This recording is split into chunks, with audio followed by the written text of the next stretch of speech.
श्रीमद्भागवत महापुराण शुरुआत से कथा। श्रीमद्भागवत महापुराण हिंदू धर्म के सबसे पवित्र ग्रंथों में से एक है। इसमें भगवान विष्णु के अवतारों और विशेष रूप से भगवान श्री कृष्ण की दिव्य लीलाओं का वर्णन है। इसमें कुल 12 स्कंद, अध्याय भाग और लगभग पुराण श्लोक है। मैं आपको शुरुआत से पूरी कथा सरल वाचन शैली में बता रहा हूं। ओम भागवत जी की शुरुआत कैसे हुई? नैमिषारण्य नाम के पवित्र स्थान पर ऐशमोदेव ऋषि मुनि एकत्रित हुए। सभी ऋषियों ने सूत जी महाराज से कहा, कली युग में मनुष्य पाप, दुख और मोह में फंस जाएगा।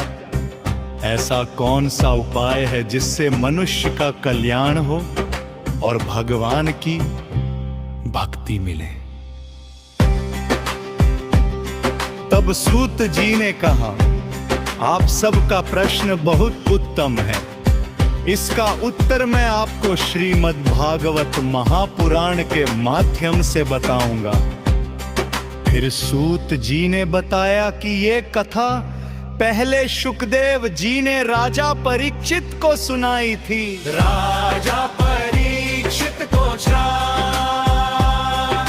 राजा परीक्षित अर्जुन के पुत्र अभिमन्यु थे।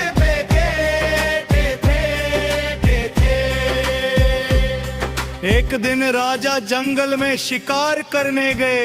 उन्हें बहुत प्यास लगी। उन्हें एक आश्रम दिखाई दिया जहां ऋषि शमीक ध्यान में बैठे थे। राजा ने पानी मांगा, लेकिन ऋषि ध्यान में थे, इसलिए उन्होंने कोई उत्तर नहीं दिया। राजा को क्रोध आ गया। उन्होंने पास पड़ी मरे हुए सांप को उठाकर ऋषि के गले में डाल दिया और वहां से चले गए। जब ऋषि के पुत्र श्रृंगी ऋषि को ये बात पता चली तो उन्हें बहुत क्रोध आया और उन्होंने श्राप दिया, जिस राजा ने मेरे पिता का अपमान किया है उसे आज से 7वें दिन तक शकनाग डस कर मृत्यु देगा।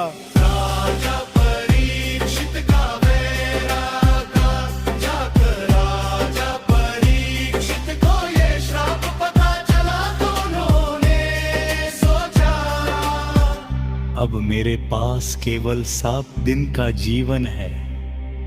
मुझे ऐसा क्या करना चाहिए जिससे मेरा जीवन सफल हो जाए?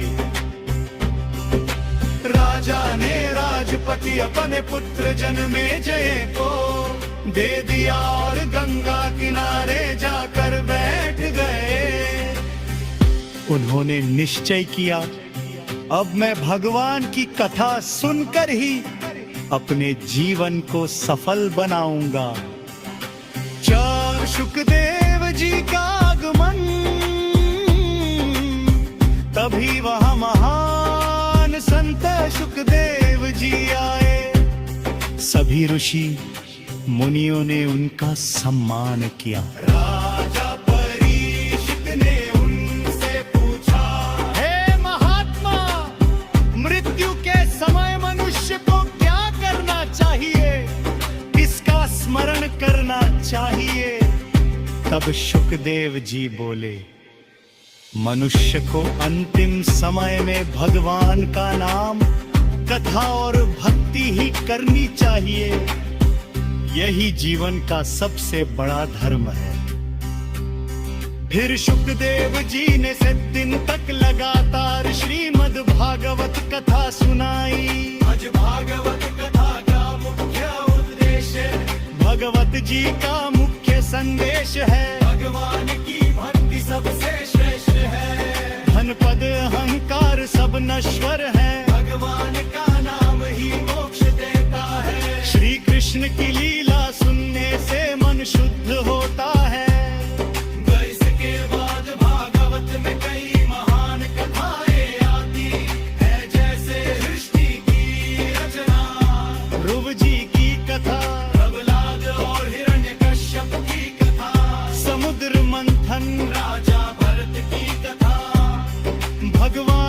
कृष्ण का